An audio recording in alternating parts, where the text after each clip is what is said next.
जाति प्रथा के बीच अधूरी प्रेम कहानी।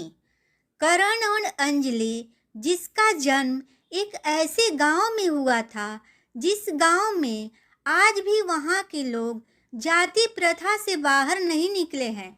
लेकिन उसी गांव में करण नाम का लड़का रहता था जो जाति से दलित समाज का था। वह अपना घर चलाने के लिए बच्चों को ट्यूशन पढ़ाया करता था। करण हमेशा बच्चों को सही राह पर चलने की सीख देता था।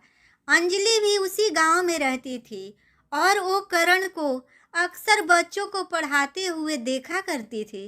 अंजलि के पिता गांव के ही मंदिर में पुजारी थे। अंजलि रोज सुबह मंदिर में पूजा करने जाया करती थी। करण भी मंदिर के रास्ते से ही बच्चों को पढ़ाने जाया करता था। अक्सर दोनों एक दूसरे को देखकर नजरें झुका लिया करते थे। करण गांव के बच्चों को एक बरगद के पेड़ के नीचे पढ़ाया करता था। कभी कभी अंजलि भी उस जगह पर आ जाती थी। करण अंजलि को मना भी करता था कि तुम यहाँ पे मत आया करो, अगर तुम्हारे पिता ने देख लिया तो समस्या खड़ी हो जाएगी। गांव में अक्सर जाति धर्म के कारण बहसबाजी हुआ करती थी और करण इन लड़ाई झगड़ों से दूर रहता था।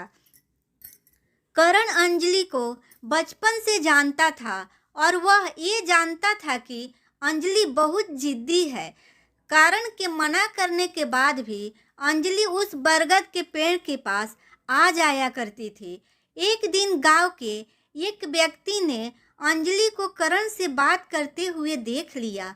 फिर उससे ये सारी बात अंजलि के पिता को बता दिया। पिता ने अगले दिन अंजलि से कहा, तुम जल्दी से तैयार हो जाओ, तुम्हें देखने लड़के वाले आ रहे हैं। ये बात सुनकर अंजलि हैरान थी कि अचानक से उसके पिता ने ये निर्णय कैसे ले लिया। अगले दिन अंजलि उसी बरगद के पेड़ के पास जाती है जहाँ करण बच्चों को पढ़ा रहा होता है। अंजलि ने करण से कहा, पापा ने मेरे लिए लड़का देखा है, मेरी शादी होने वाली है। ये तो अच्छी बात है, करण ने कहा, लेकिन मुझे शादी नहीं करनी है, मुझे यहीं रहना है, इसी गांव में। अंजलि ने कहा, क्यों, ऐसा क्या है इस गांव में जो तुम यहाँ से जाना नहीं चाहती हो? करण की इस गांव में पापा हैं और तुम। अंजलि इतना कहकर अंजलि वहाँ से चली जाती है। करण अब समझ चुका था कि अंजलि उसे पसंद करती है। करण के दिल में भी अंजलि के लिए प्यार था, लेकिन उसने कभी भी अपने दिल की बात अंजलि को नहीं बताया। करण ने उस गांव की जातिवाद समस्या की वजह से अपने प्यार को दिल में ही दबाए रखा था। लेकिन जब अंजलि ने उससे कहा कि उसकी शादी होने वाली है, तब करण के दिल धड़कने तेज हो गई। लेकिन उस समय करण ने अंजलि के सामने ऐसे बात नहीं किया, मानो जैसे उसे कोई फर्क ही नहीं पड़ता हो। अब दोनों के दिल में एक दूसरे के लिए प्यार था, लेकिन उन्हें समझ में नहीं आ रहा था कि अपने प्यार का इजहार कैसे करें। इधर अंजलि का रिश्ता तय हो गया।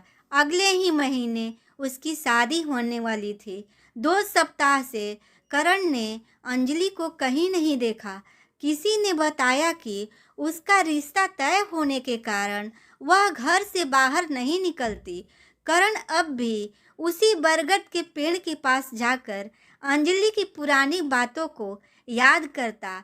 उसे अब कोई रास्ता नहीं दिखाई दे रहा था।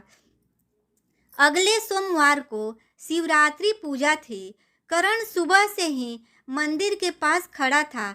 उसे उम्मीद था कि अंजलि मंदिर जरूर आएगी। और कुछ देर बाद अंजलि मंदिर आती है। करण तुरंत मंदिर के गेट के पास जाकर खड़ा हो जाता है। अंजलि की नज़र करण पे पड़ती है। वह करण को देखकर मायूस हो जाती है। जब अंजलि पूजा करके मंदिर से बाहर निकलती है, तब करण उसे मिलने का इशारा करता है। दोपहर के समय उसी बरगद के पेड़ के पास दोनों मिलते हैं अंजलि की नज़रें करण को ही देख रही थी। करण अपनी नज़र नीचे करके कहता है, अंजलि, जब तुम मेरे पास रहती थी तब मुझे फर्क नहीं पड़ता था और न ही मुझे कुछ महसूस होता था, लेकिन आज जब तुम दूर जा रही हो तो पता नहीं मुझे अजीब सी बेचैनी हो रही है। ऐसा लग रहा है मानो मेरे जीवन का कोई कीमती चीज़ मुझसे दूर हो रहा है। ऐसा लगता है कि मुझे तुमसे प्यार हो गया है। अब मुझे समझ में नहीं आ रहा है कि मैं क्या करूं। सारी बातें सुनकर अंजलि की आंखों में आंसू आ गए। उसने कहा, करण, अब तुम ही बताओ कि मैं क्या करूं। तुम्हें बहुत चाहती हूँ, लेकिन कभी तुम्हें बता नहीं पाई। अब कैसे रहूँगी मैं तुम्हारे बिना, मुझे तो कुछ समझ में नहीं आ रहा है। अंत में करण ने अंजलि से कहा कि चलो हम दोनों यहाँ से कहीं दूर भाग के शादी कर लेते हैं।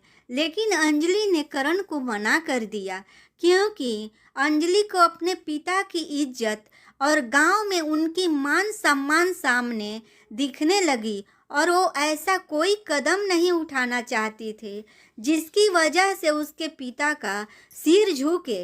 अंजलि ने करण से कहा कि अगर मैं इस गांव में भागती हूँ तो मेरे पिता का क्या होगा, वह तो किसी से नज़र नहीं मिला पाएंगे, इसलिए मैं भागकर शादी नहीं कर सकती।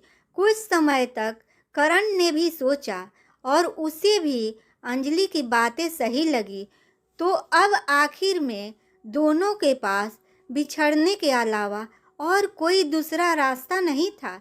दोनों जी भर के एक दूसरे को देखा और अंत में दोनों एक दूसरे को गले लगाया और हमेशा के लिए एक दूसरे से जुदा हो गए। ये कहानी कैसी लगी प्लीज़ कमेंट में ज़रूर बताइएगा और चैनल को सब्सक्राइब भी कर दें।